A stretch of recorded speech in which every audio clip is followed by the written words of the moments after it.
March 19ನೇ ತಾರೀಕು love mocktail 3 cinema ರಾಜ್ಯಾದ್ಯಂತ ತೆರೆ ಕಾಣ್ತಾ ಇದೆ. ಲವ್ ಮೊಕ್ಟೇಲ್ ಅಂದ ತಕ್ಷಣನೇ ನಮ್ಮೆಲ್ಲರಿಗೂ ನೆನಪಾಗೋದು ಆದಿ ಹಾಗೂ ನಿಧಿ ಕ್ಯಾರೆಕ್ಟರ್. ಸೊ ನಿಧಿ ಕ್ಯಾರೆಕ್ಟರ್ನ ಮೆಲ್ನಾರ್ ನಾಗರಾಜ್ ಅವರು ನಮ್ಮೊಟ್ಟಿಗಿದ್ದಾರೆ. ಅವ್ರನ್ನ ಮಾತಾಡ್ಸ್ತಾ ಹೋಗೋಣ. ಹೇಗಿತ್ತು ಈ ಸಿನಿಮಾ ಜರ್ನಿ ಅಂತ ಕೇಳ್ತಾ ಹೋಗೋಣ. ಹಾಯ್ ಮ್ಯಾಮ್, ಹೇಗಿದ್ದೀರಾ? ಹಾಯ್, ನಮಸ್ಕಾರ. ಸೂಪರ್ ಆಗಿದ್ದೀನಿ. ಸೊ ಸದ್ಯಕ್ಕೆ ಫುಲ್ ಬ್ಯುಸಿ ಆಗಿದ್ದೀರಾ?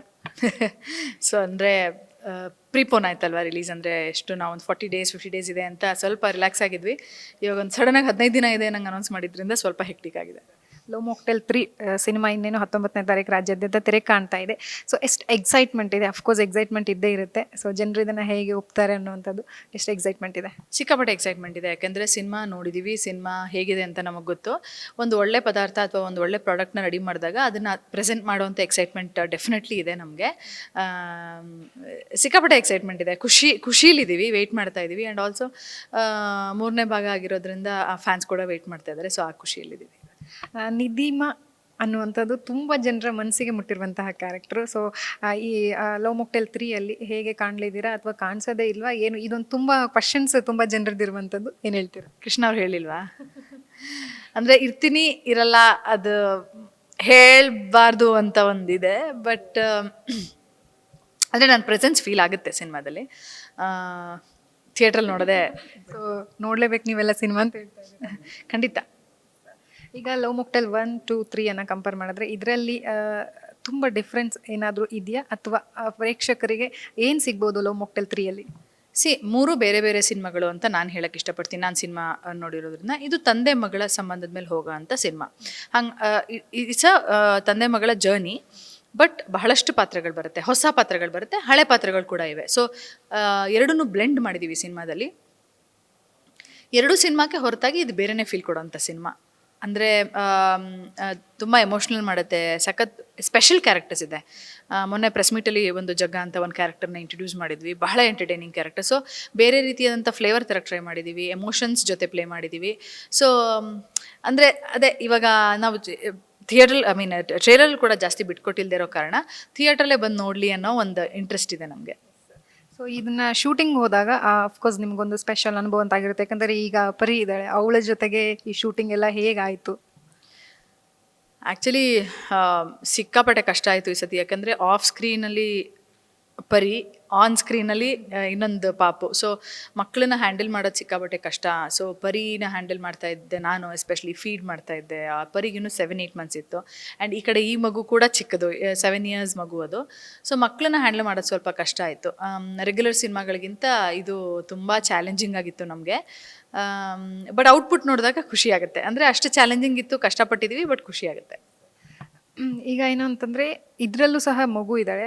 ಸೊ ಈ ಮಗುವಿನ ಕ್ಯಾರೆಕ್ಟರ್ಗೋಸ್ಕರ ನೀವು ಆಡಿಷನ್ ಮಾಡಿರ್ತೀರ. ಆಡಿಷನ್ ಸಂದರ್ಭದಲ್ಲಿ ಏನೆಲ್ಲ ಫೇಸ್ ಮಾಡಿದ್ರೆ? ಅಫ್ಕೋರ್ಸ್ ಇದು ಟಫೇ, ಯಾಕಂದರೆ ಏನೋ ಒಂದು ಡೈಲಾಗ್ ಕೊಟ್ಟು ಹೇಳಿಸ್ಬೋದು ದೊಡ್ಡವ್ರಿಗಾದರೆ, ಬಟ್ ಮಕ್ಕಳನ್ನ ಹ್ಯಾಂಡಲ್ ಮಾಡೋದು ಕಷ್ಟ. ಅದು ಎಷ್ಟು ರಿಸ್ಕ್ ಇತ್ತು? ಯಾವ ರೀತಿ? 5,000-6,000 ಆಡಿಷನ್ಗಳು ಬಂದಿತ್ತು, ಇನ್ನೂ ಹೆಚ್ಚೇ ಬಂದಿತ್ತು.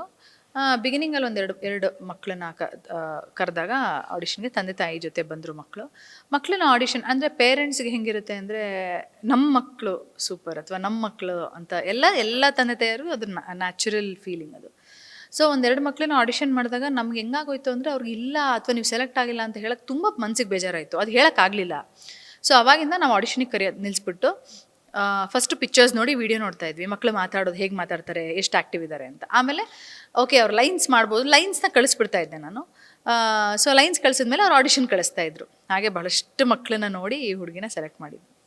ತುಂಬ ಜನರ ಪ್ರಶ್ನೆ ಏನು ಅಂತಂದರೆ, ಈಗ ರೀಸೆಂಟಾಗಿ ಒಂದು ವಿಡಿಯೋ ವೈರಲ್ ಆಯಿತು. ನೀವು ಮಗಳನ್ನ ಒಂದು ಶೂಟ್ ಮಾಡ್ತಾ ಇರುವಾಗ ಬಾ ಅಂತ ಕೂಗ್ತೀರಾ, ಅವಳು ಓಡ್ ಬರ್ತಾಳೆ. ಸೊ ಅದೊಂದು ವಿಡಿಯೋ ಪೋಸ್ಟ್ ಆಗಿರೋದ್ರಿಂದ ಎಲ್ರಿಗೂ ಲವ್ ಮೊಕ್ಟೇಲ್ 3 ಏನಾದರೂ ಪರಿ ಕಾಣ್ಬೋದಾ ಅಂತ. ಇಲ್ಲ, ಲವ್ ಮೊಕ್ಟೇಲ್ ಶೂಟಿಂಗ್ ಮಾಡಬೇಕಾದ್ರೆ ಪರಿಗೆ ಇನ್ನೂ 7 ತಿಂಗಳು 8 ತಿಂಗಳು ಅವಾಗ ಇನ್ನೂ ನಡೀತಾನೂ ಇರಲಿಲ್ಲ. ಸೊ ಪರಿ ಖಂಡಿತವಾಗ್ಲೂ ಲವ್ ಮೊಕ್ಟೇಲ್ 3 ಇಲ್ಲ. ಸೊ ಒಬ್ಬ ತಾಯಿಯಾಗಿ ಜೊತೆಗೆ ಸಿನಿಮಾ, ಈ ಸ್ಕ್ರಿಪ್ಟ್ ಬರೆಯೋದು, ಯಾಕಂದರೆ 3 ಜವಾಬ್ದಾರಿ ನಿಮಗೆ. ಈ ಎಲ್ಲವನ್ನ ಹ್ಯಾಂಡಲ್ ಯಾವ ರೀತಿಯಾಗಿ ಮಾಡ್ತೀರಾ? ಆ್ಯಕ್ಚುಲಿ ಅದೇ ಮುಂಚೆ ಅಷ್ಟೊಂದು ಗೊತ್ತಾಗ್ತಿರ್ಲಿಲ್ಲ. ಪ್ರೊಡಕ್ಷನ್ ಹ್ಯಾಂಡಲ್ ಮಾಡ್ತಾ ಇದ್ದಿದ್ದಾಗಲಿ, ಬರೆಯೋದಾಗಲಿ ಅಥವಾ ಸೆಟ್ಟಲ್ಲಿ ಪ್ರೆಸೆನ್ಸ್ ಇರೋದಾಗಲಿ, ಆವಾಗ ಜೊತೆಗೆ ಕಂಪ್ಲೀಟ್ಲಿ ಆ್ಯಕ್ಟಿಂಗ್ ಮಾಡೋದಾಗಲಿ. ಬಟ್ ಈ ಸತಿ ಮಗು ಇರೋದ್ರಿಂದ ಸ್ವಲ್ಪ ಕಷ್ಟ ಅನ್ನಿಸ್ತು. ಯಾಕೆಂದರೆ ಎಲ್ಲ ಜವಾಬ್ದಾರಿಗಳು ಮಾಡಬೇಕು, ಈ ಕಡೆ ಪಾಪನೂ ನೋಡಿ. ಬಿಕಾಸ್ ಪಾಪು ಪ್ರತಿದಿನ ಸೆಟ್ಟಿಗೆ ಬರ್ತಾಯಿತ್ತು. ಪರಿ ಎವ್ರಿ ಡೇ ಇದ್ಲು ಸೆಟ್ಟಲ್ಲಿ. ಸೊ ಹಾಗಾಗಿ ಸಿಕ್ಕಾಪಟ್ಟೆ ಚಾಲೆಂಜಿಂಗ್ ಆಗಿತ್ತು. ಬಟ್ ಅಂದರೆ ಸ್ಕ್ರಿಪ್ಟ್ ಚೆನ್ನಾಗಿತ್ತು, ನಮಗೊಂದು ಮೋಟಿವೇಶನ್ ಇತ್ತು, ಬ್ಯಾಲೆನ್ಸ್ ಆಯಿತು.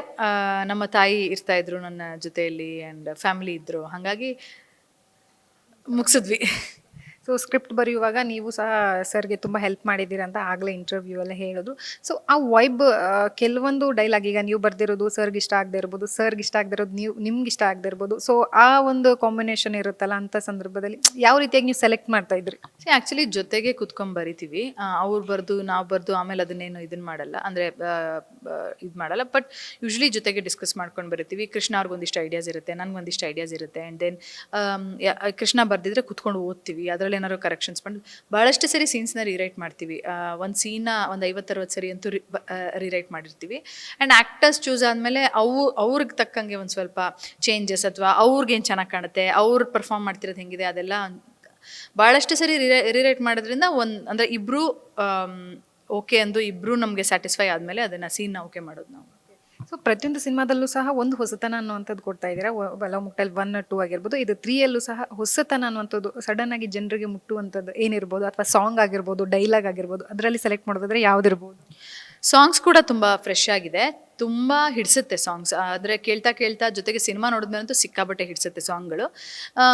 ಕತೆ ಚೆನ್ನಾಗಿದೆ. ಆ್ಯಂಡ್ ಐ ಥಿಂಕ್ ನಮ್ಮ ಸಿನಿಮಾದಲ್ಲಿ ಕಾಸ್ಟಿಂಗ್ ಒಂದು ಪಾತ್ರಗಳು ಇಷ್ಟ ಆಗುತ್ತೆ. ಅಂದರೆ ನಮ್ಮ ಸಿನಿಮಾದಲ್ಲಿ ಒಂದು 15-20 ಪಾತ್ರಗಳಿದ್ರೆ ಅಷ್ಟೂ ಪಾತ್ರಗಳು ಜನಕ್ಕೆ ಇಷ್ಟ ಆಗ್ತವೆ. ಒಂದಲ್ಲ ಒಂದು ರೀತಿ ಒಬ್ರಿಗೊಂದೊಂದು ಪಾತ್ರಗಳು ಇಷ್ಟ ಆಗುತ್ತೆ. ಅಂದರೆ ಯಾವ ಪಾತ್ರನೂ ಈ ಪಾತ್ರ ಏನಕ್ಕೆ ಬಂತು ಅಥವಾ ಬರಬಾರ್ದಿತ್ತು ಅನ್ನೋ ರೀತಿ ಯಾವ ಪಾತ್ರನೂ ಎಲ್ಲ ಪಾತ್ರಕ್ಕೂ ಜಸ್ಟಿಫೈ ಮಾಡ್ತೀವಿ.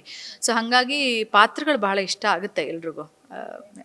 ತಾಯಿ ಆದಮೇಲೆ ಈ ಸಿನಿಮಾನ ಈ ಶೂಟಿಂಗ್ ಸೆಟ್ ಹೋಗೋದಾಗಿರ್ಬೋದು, ಬೇರೆ ಬೇರೆ ಜಾಗಕ್ಕೆ ಹೋಗೋದಾಗಿರ್ಬೋದು, ಪರಿನ ಕರ್ಕೊಂಡು ಸೊ ಒಂದಷ್ಟು ಕಷ್ಟ ಏನಾದರೂ ಆಯಿತಾ, ಅಥವಾ ಈ ಸದ್ಯಕ್ಕೆ ಇನ್ನೂ ಸ್ವಲ್ಪ ಪರಿ ದೊಡ್ಡೊಳಗೋರ್ಗು ನಾವು ವೆಯ್ಟ್ ಮಾಡಬೇಕಿತ್ತು ಅಂತ ಆ ಥರ ಭಾವನೆಗಳೇನಾದರೂ ಬಂದಿದೆ? ಇಲ್ಲ, ಹಂಗೆ ಮಕ್ಳಿಗೋಸ್ಕರನೇ ಕಾಯ್ತಾ ಕೂತ್ಕೋತೀವಿ ಅಂದರೆ ಬಹುಶಃ ತುಂಬ ವರ್ಷಗಳು ಕಾಯಬೇಕಾಗುತ್ತೆ, ಕೂರಬೇಕಾಗುತ್ತೆ.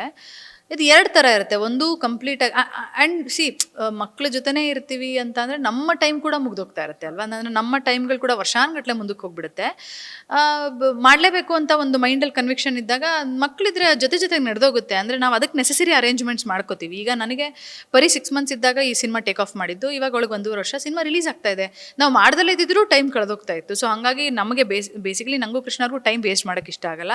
ಬರೀ ಕೂಡ ಸಿನಿಮಾ ಸೆಟ್ಟಲ್ಲೇ ಎಲ್ಲೋ ಒಂದು ಕಡೆ ಬೆಳೆದ್ಲು ದೊಡ್ಡೋಳಾದ್ಲು ಅಂತ ಅನ್ಸುತ್ತೆ, ಅಂದರೆ ದೊಡ್ಡೋಳಾಗ್ತಾ ಇದ್ದಾಳೆ ಅಂತ ಅನ್ಸುತ್ತೆ ನನಗೆ.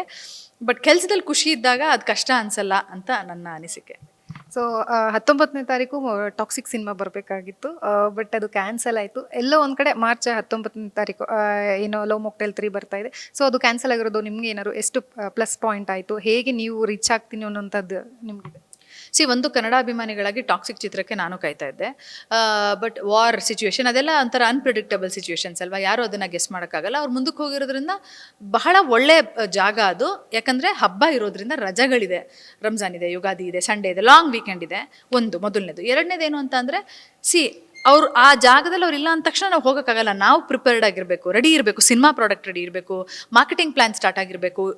ಸೊ ಅಂದರೆ ನಾವು ಪ್ರಮೋಷನ್ಗೊಂದು ಸ್ವಲ್ಪ ಟೈಮ್ ಕಮ್ಮಿ ಆಗಿರ್ಬೋದು ಇರೋದಕ್ಕಿಂತ, ಬಟ್ ಬೇರೆ ಥರದಲ್ಲಿ ಎಲ್ಲ ಥರದಲ್ಲೂ ನಾವು ರೆಡಿ ಇದ್ವಿ. ಅಂದರೆ ಕೂಡ್ಕೊಂಡ್ಬಂತು ಅಂತ ಹೇಳೋಕ್ಕೆ ಇಷ್ಟಪಡ್ತೀನಿ ನಾನು. ಯಾಕಂದರೆ ಸಿನಿಮಾ ಸೆನ್ಸಾರಲ್ಲಿತ್ತು, ಸೆನ್ಸಾರ್ ಆಗ್ತಾ ಇತ್ತು, ಟ್ರೇಲರ್ ಕೂಡ ರೆಡಿ ಇತ್ತು, ಅಥವಾ ಮತ್ತೊಂದು ನಮ್ಮದೊಂದಿಷ್ಟು ಸಿನಿಮಾ ರಿಲೀಸ್ಗೆ ಪ್ರಿಪ್ರೇಷನ್ಸ್ ಅಂತ ಇರುತ್ತೆ, ಎಲ್ಲ ಥರದಲ್ಲೂ ರೆಡಿ ಇದ್ವಿ. ಬಿಕಾಸ್ April 10th ಇದ್ದಿದ್ದರಿಂದ ಎಲ್ಲೋ ಒಂದು ಕಡೆ ಕೂಡ್ಕೊಂಬಂತು ಅಂತ ಅನಿಸುತ್ತೆ. ಆಗೋದೆಲ್ಲ ಒಳ್ಳೇದಕ್ಕೆ ಅಂತ it's a fantastic date. Milana Nagaraj ಅವರಿಗೆ ಸಿನಿಮಾ ಹೋಗಿ ಅಂದರೆ ನಟನೆ ಮಾಡೋದು ಸರಳನ, ಅಥವಾ ಸ್ಕ್ರಿಪ್ಟ್ ಬರೆದು ಸಂಪೂರ್ಣ ಜವಾಬ್ದಾರಿ ನಿಮ್ಮ ಮೇಲೆ ಇರುತ್ತೆ, ಡೈರೆಕ್ಷನ್ ಆಗಿರ್ಬೋದು, ಈ ಎಲ್ಲವನ್ನ ಕಂಪೇರ್ ಮಾಡಿದ್ರೆ ನಿಮಗೆ ಯಾವ ಕ್ಯಾರೆಕ್ಟರ್ ಬೆಸ್ಟ್ ಅನ್ಸುತ್ತೆ? ಡೆಫಿನೆಟ್ಲಿ ನಟಿಯಾಗಿ ಹೋಗಿ ಸುಮ್ಮನೆ ಆ್ಯಕ್ಟ್ ಮಾಡಿ ಬರೋದು ತುಂಬ ಸರಳ, ತುಂಬ ಈಸಿ. ಜಸ್ಟ್ ಒಂದು ಒಳ್ಳೆ ಪಾತ್ರ ಸಿಗೋದು ಬಹಳ ಕಷ್ಟ. ಅಂಥ ಒಳ್ಳೆ ತಂಡ ಪಾತ್ರ ಸಿಕ್ಕಿದ್ರೆ ಆರಾಮಾಗಿ ಶೂಟಿಂಗ್ ಮುಗಿಸ್ಕೊಂಬರ್ಬೋದು. ಯಾಕಂದರೆ ಪ್ರೊಡಕ್ಷನ್ ಅಥವಾ ರೈಟಿಂಗ್ ಅಂತ ಜವಾಬ್ದಾರಿ ತೊಗೊಂಡಾಗ ಅದು ತುಂಬ ದೊಡ್ಡ ಜವಾಬ್ದಾರಿ. ಎಂಡ್ ಟು ಎಂಡ್ ನಾವಿರಬೇಕಾಗತ್ತೆ. ಡೆಫಿನೆಟ್ಲಿ ಕಷ್ಟ ಇರುತ್ತೆ.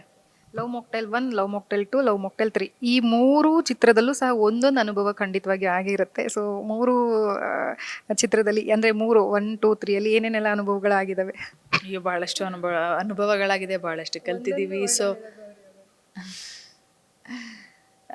ಬೇರೆ ಬೇರೆ ರೀತಿ ಅಂದರೆ ಲವ್ ಮೊಕ್ಟೈಲ್ 1 ಶೂಟ್ ಮಾಡ್ಬೇಕಾದ್ರೆ ನಾನು ಕೃಷ್ಣ ಇನ್ನೂ ಮದುವೆ ಆಗಿರಲಿಲ್ಲ, ಅದು ಬೇರೆ ರೀತಿ ಇತ್ತು. 2 ನಾವು ಮದುವೆ ಆಗಿದ್ವಿ. ಹೊಸ ಜೀವನ ಅಂದರೆ ಹೊಸ ಲೈಫು. ಆ್ಯಂಡ್ ಸಿನಿಮಾ ದೊಡ್ಡ ಮಟ್ಟದಲ್ಲಿ ಗೆದ್ದಿತ್ತು. ಸೊ 2ಗೆ ತುಂಬ ಪ್ರೆಷರ್ ಇತ್ತು. ಸೇಮ್ ಥಿಂಗ್ ಅಂದರೆ 3ಗೆ ಇನ್ನಷ್ಟು ಜಾಸ್ತಿ ಪ್ರೆಷರ್ ಇತ್ತು. ಇನ್ನಷ್ಟು ಪರಿ ಹುಟ್ಟಿದ್ರಿಂದ ಇನ್ನೂ ಜಾಸ್ತಿ ಕಷ್ಟ ಆಯಿತು.